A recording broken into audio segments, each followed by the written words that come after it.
The day I found out I wasn't allowed to stand with my own son at his altar, I was holding the wire transfer confirmation for $58,000 I had just sent to pay for the whole wedding. I set it down on the kitchen counter and stood there for a long moment, not quite sure what to do with my hands. My name is Leonard Whitfield. I'm 64 years old, retired mechanical engineer, widower. My wife Sylvia passed away 3 years ago after a long illness. Gareth is our only son.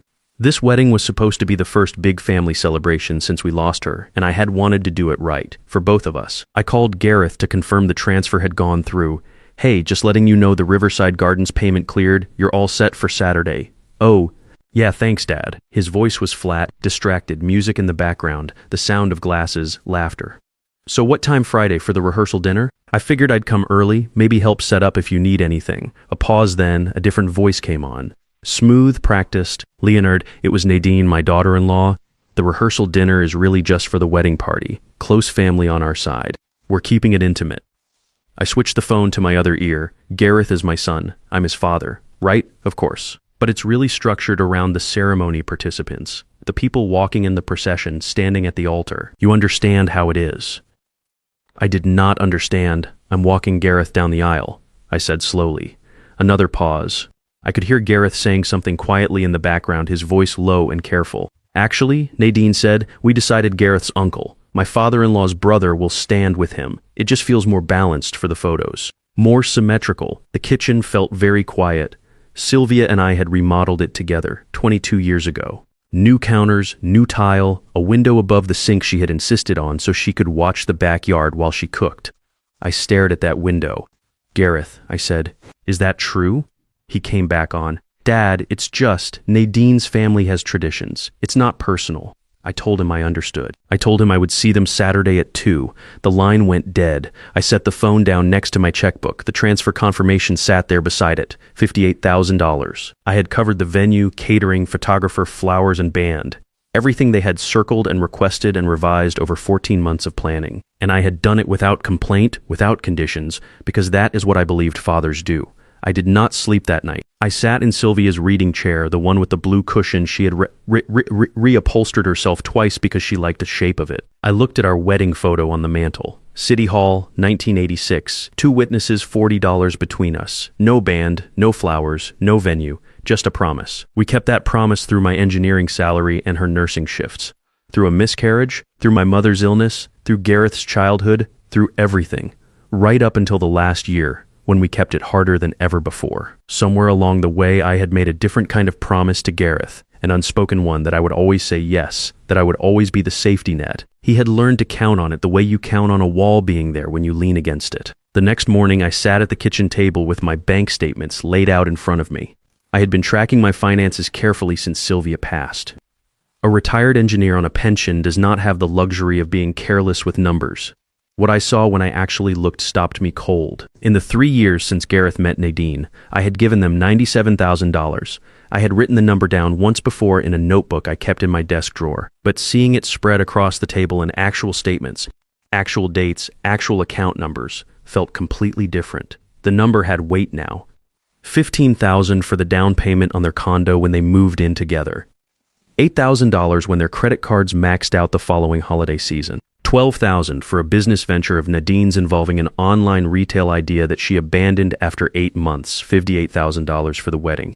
Smaller transfers scattered in between, $400 here, $600 there, $1,100 for what Nadine called a plumbing emergency, $800 for a car registration she said had caught her off guard. All of it adding up quietly while I told myself it was what fathers do. I opened my laptop and checked the joint account I had set up years earlier for genuine emergencies.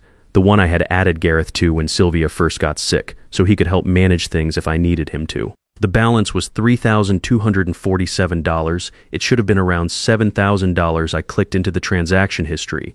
6 withdrawals over the past 5 months. $500, $300, $1,200, and $400, $200. No explanations, no text messages asking, just gone. I sat there for a while looking at the screen. Then I picked up the phone and called First National. This is Leonard Whitfield. I need to remove 2 people from my joint checking account. A pause on the line. All right, Mr. Whitfield, who are you removing? My son and his wife. I spent the rest of that morning on the phone. Every account where they had access. Every automatic transfer I had set up over the years to make things easier for them. I closed all of it. When I was done, my hands were steady in a way they had not been in months. That afternoon, I drove across town to a coffee shop I had never been to before, somewhere I would not run into anyone I knew, and ordered a black coffee I did not really want. I just needed somewhere to sit that was not my house. I was halfway through the cup when my phone rang, Gareth. Dad, what did you do? The bank called Nadine. I removed you both from my accounts. Why would you do that without even talking to us first? Because I'm not a bank, Gareth. I'm your father. That's not fair. We have expenses. Nadine's business is still getting started, and we're stretched thin right now. So am I? I have a mortgage, utilities, car insurance, medical bills. I have a life to maintain. His voice shifted, harder. I recognized the tone. It was not entirely his own. You're being petty because of the rehearsal dinner thing. Petty, I said. The word sat in my mouth like something I wanted to spit out. I paid $58,000 for your wedding. I'm not allowed to stand at the altar with my own son, and I am being petty. Silence on the line. I've given you $97,000 in 3 years, Gareth. $97,000. That is more than I earned in 2 years of working. And the moment I stopped, you're calling me petty. He didn't answer that directly. When he spoke again, his voice was quieter. Flatter, you're gonna regret this. We'll handle it our way. The line went dead. I sat there with the phone face down on the table and waited for the fear to arrive. It did not come. What came instead was something I had not felt in longer than I could remember. Relief. Plain and simple relief. Like finally setting down something heavy you had been carrying so long you forgot it was not supposed to be yours to carry. 3 days passed. Quiet days. I worked in the garden, fixed a loose board on the back deck that had been bothering me for 2 summers, reorganized the garage the way I had been meaning to do since Sylvia passed. That last day in the garage, I found a box of her things I had set aside meaning to go through when I was ready. I was not sure I was ready, but I opened it anyway. Old nursing textbooks, a coffee mug from the hospital she had worked at for 19 years, and underneath everything, a journal with a dark green cover. I had not seen it since before she got sick. I stood there in the garage holding it for a minute before I brought it inside. Most of it was the kind of thing you would expect. Notes about her days, small observations, things she was grateful for, the occasional frustration about work. I was not trying to find anything. I was just reading to feel close to her again. Then I found an entry from about 4 years back, roughly a year before she was diagnosed. Gareth had brought Nadine home for the first time that month. She asked Leonard about his retirement accounts at dinner tonight. First time meeting her, not in a curious way, in a calculating way. He didn't notice, I noticed. I don't know what to do with that. 2 pages later, another entry. Gareth looks happy. I'm not going to say anything. Maybe I'm wrong about her. I hope I am wrong about her. I sat at the kitchen table with the journal open in front of me for a long time. Sylvia had seen it from the very beginning. She had seen it and said nothing, because she did not want to be the thing that came between Gareth and someone he loved. That was her way. She trusted people to find their own way to the truth eventually. I had just taken longer than she probably expected. On Thursday morning, the doorbell rang. A man in an expensive suit was standing on my porch with a leather briefcase and a manila envelope. He said my name. I confirmed it. He handed me the envelope and walked back to his car without another word. I locked the front door, sat down at the kitchen table and opened it. Complaint for breach of contract. Plaintiffs, Gareth Whitfield and Nadine Holloway. Defendant, Leonard Whitfield. I read it 3 times before the words fully connected. They were suing me for $25,000, honeymoon expenses, emotional distress, breach of trust. The claim was that I had made repeated specific verbal promises to fund their honeymoon, that they had relied on those promises in good faith, and that I had willfully and maliciously withdrawn my support. My own son had served me with a lawsuit.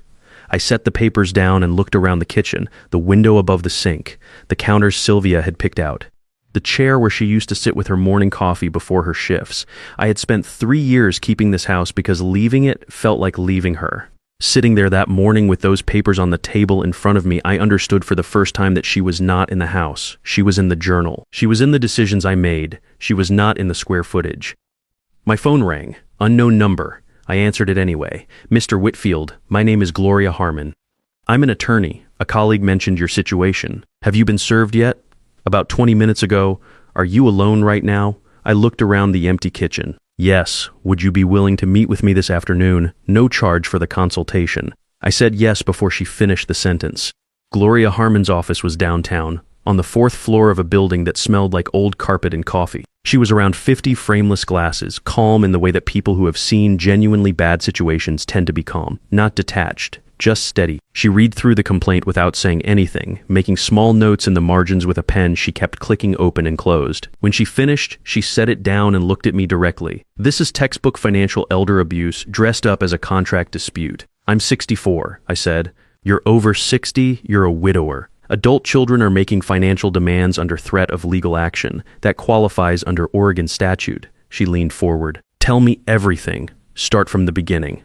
So I did. The engagement announcement, the first requests for money, the condo down payment, the credit cards, Nadine's failed business, the wedding costs building up over 14 months, the joint account, the phone call about the rehearsal dinner being replaced at the altar, the threat Gareth had made before hanging up. All of it. She listened without interrupting once. When I finished, she asked one question. Do you have documentation? Bank statements going back 3 years. Canceled checks. Every text message where they asked for money. Every email where I confirmed a transfer. I keep detailed records. I was an engineer for 35 years. It's just how I'm built. She smiled for the first time. Good, because we are not just going to defend this lawsuit. We are going to make them wish they had never filed it. She pulled out a legal pad and started writing. Here's what you need to understand about their case. A verbal promise to give a gift is not a legally enforceable contract. It does not matter how many times you said you would help or that you wanted them to have a good start. Without a written agreement specifying an amount and a condition, there is no contract. Their attorney knows this. They are counting on you to settle because you love your son and do not want the embarrassment of a public dispute. I'm not settling. I can see that. She kept writing. We file a response denying all claims. Then we counter with a demand that any money given under an implied expectation of future repayment be classified as a loan, not a gift. Gareth told you they would take care of you when things improved. That is consideration. That potentially makes $97,000 recoverable. My head felt like it was running a calculation that kept coming back wrong. Is that actually possible? If we can demonstrate a pattern of promises made in exchange for financial support, yes, we will not necessarily recover it all. But the threat of having to repay 6 figures tends to change the math for people who filed a lawsuit expecting easy money. She looked up from her notepad. I want to be honest with you. This is going to get harder before it gets easier. Gareth may say things in legal filings that will hurt to read. Nadine's attorney will try to paint you as controlling, manipulative, bitter about the wedding. Are you prepared for that? I thought about Sylvia's journal sitting on my kitchen table. I thought about the entry she had written 4 years ago after meeting Nadine for the first time. He didn't notice. I noticed. Yes, I said. I'm prepared. Over the following week, Gloria and I built the case file. Every bank statement, every transfer confirmation, every text thread, every email. She organized everything into a binder with color-coded tabs and a summary sheet at the front. She called it the foundation. The numbers laid out together were hard to look at. Not because they were complicated, because they were simple. $15,000 for the condo down payment in March of the first year. $8,000 credit card bailout the following January, $12,000 for Nadine's retail business in the spring, $5,000 $8,000 for the wedding across 14 months of payments, and then the scattered smaller amounts that filled in the gaps, $400, $600, $1,100, $800, all of it adding up to $97,000 over exactly 3 years. I also called my old friend Stuart Nolan. Stuart and I had known each other since our sons played Little League together in the early 2000s. He was a retired carpenter, straight-talking, the kind of man who remembered conversations exactly as they happened. He had been at my house the previous summer when I had told Gareth plainly that I would help him get started, but that I could not commit to specific amounts going forward. He had heard it. He was willing to testify to it. That single detail dismantled the core of their lawsuit. They were claiming I had made a specific verbal promise about the honeymoon. Stuart's account of that conversation put a direct contradiction in front of any judge who read it. 2 weeks before the court date, Gareth showed up at my front door. He looked thinner than the last time I had seen him, tired around the eyes. We need to talk, he said. Not about the lawsuit. I did not invite him in. I stood in the doorway. Nadine and I decided it would be better if you didn't come to the wedding. I looked at my son standing on the porch of the house he had grown up in and let that sentence settle. You're uninviting me from the wedding I paid for. It's going to be awkward, with everything that's happening. We don't want that tension on our day. Gareth, I kept my voice level. I have given you $97,000. I have never shown up uninvited. I have never made a scene. I have never asked for anything back. And you're standing here telling me I cannot come to your wedding. Something moved behind his eyes, a flicker of something that might have been recognition, but it disappeared as quickly as it came, and he looked away. It's just how it has to be, he said. He turned and walked back to his car. I watched him drive away, then I went inside and called Gloria. They uninvited me from the wedding. A short pause. I'm sorry, Leonard. Don't be. Now I know exactly what I'm dealing with. The courtroom was smaller than I expected. Fluorescent lights, worn blue carpeting, 2 counsel tables pushed close together. Gareth and Nadine sat on the left with their attorney, a young man in a sharp suit who carried himself like someone who charged by the word. Gloria and I sat on the right. Stuart Nolan was in the gallery behind us. Judge Beverly Crane walked in and the room stood. She was in her late 50s, reading glasses on a beaded chain, the kind of measured presence that made you think she had heard every story ever invented and was no longer surprised by any of them. Their attorney went first. He laid out the promissory estoppel argument carefully and confidently. He said I had made repeated specific promises to fund the honeymoon. He said Gareth and Nadine had relied on those promises in good faith, booking travel and accommodations based on my word. He said I had then willfully and without warning withdrawn my support, leaving them in financial distress on the eve of their wedding. He presented his evidence. Text messages where I had written things like, "Don't worry, I've got you, and I want this to be everything you hoped for." Emails where I had said, "I'll take care of it." A voicemail where I had told Gareth, "You know I'm always here." Taken together and stripped of any context, they looked like a paper trail of broken promises. Then Nadine took the stand. She was composed, pale blue dress, hair pulled back, neatly minimal makeup. She spoke in a careful, measured voice about how I had always been her father-in-law's way of showing love, how she and Gareth had planned their future based on my assurances, how my sudden reversal had blindsided them at the worst possible time. We had already put deposits on the flights and the hotel, she said. We couldn't get them back. We had no way to cover the difference because we had structured everything around what Leonard told us he would provide. She looked over at me then, steady and composed. I don't understand what changed. I don't understand why someone would promise something and then take it back.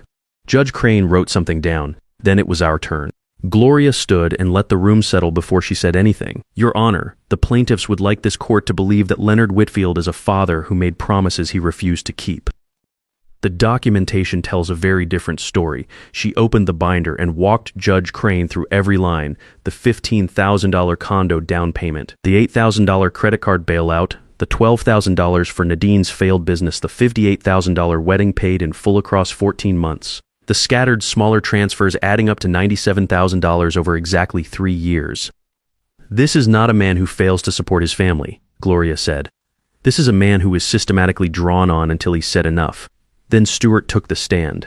He was straightforward and unhurried, the way men get when they have nothing to hide and nothing to prove. He described being present at my kitchen table the previous summer when I had told Gareth directly that I would help him get started but could not commit to specific dollar amounts going forward. He remembered the conversation clearly.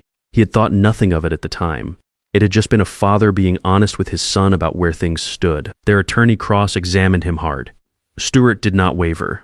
Then I testified. I told Judge Crane about the phone call the night I confirmed the $58,000 transfer, about being told I would not be at the rehearsal dinner, about being replaced at the altar by someone Nadine had chosen, about discovering the joint account had been drawn down through 6 separate withdrawals over 5 months without a single conversation, about the call with Gareth where he said, "We'll handle it our way," and then hung up, about standing at my own front door 2 weeks before the wedding and being told not to come. Your Honor, I said, I would have given my son anything within my means. I did give him nearly everything I had available to give over 3 years. But the moment I stopped, he filed a lawsuit against me. I do not believe that is a son seeking his father's support. I believe that is something else entirely. The room was quiet when I finished. Judge Crane took off her glasses and set them on the bench. Let me make sure I have this correctly, she said, looking at their attorney. Your clients received $58,000 for a wedding, $15,000 for a condominium down payment, and a series of additional transfers totaling nearly $100,000 over a 3-year period. And they are now before this court seeking an additional $25,000 because Mr. Whitfield declined to fund their honeymoon. Your Honor, the verbal commitments that were made, alleged verbal commitments, Judge Crane said. Expressed intentions to support a family member are not enforceable contracts, particularly when, as Mr. Whitfield's counsel has demonstrated at length, he had already provided support far exceeding any reasonable expectation. She looked at Gareth and Nadine directly. This pattern comes before this court with some regularity. Adult children who have come to regard parental generosity as an entitlement and who respond to its withdrawal with litigation. Gareth stared at the table. Nadine sat perfectly still. This court denies the plaintiff's claim in full. Judge Crane said, the plaintiffs are ordered to pay the defendant's legal fees. Furthermore, I'm referring this matter to Adult Protective Services for review as a potential case of financial elder abuse. The gavel came down. I sat there for a moment and let it land. In the hallway outside the courtroom, Gloria shook my hand. "You did it, Leonard. We did it," I said. Through the glass doors, I could see Gareth and Nadine standing near the elevator, not talking to each other. Their attorney was packing his briefcase with the tight, efficient movements of someone who wants to be somewhere else as quickly as possible. Nadine said something sharp and quiet. Gareth looked at the floor. I watched them for a moment. Then I walked the other direction, out through the main doors and into the Portland afternoon. The air smelled like rain that had come through earlier and cut grass somewhere nearby. A food cart across from the courthouse was doing steady business.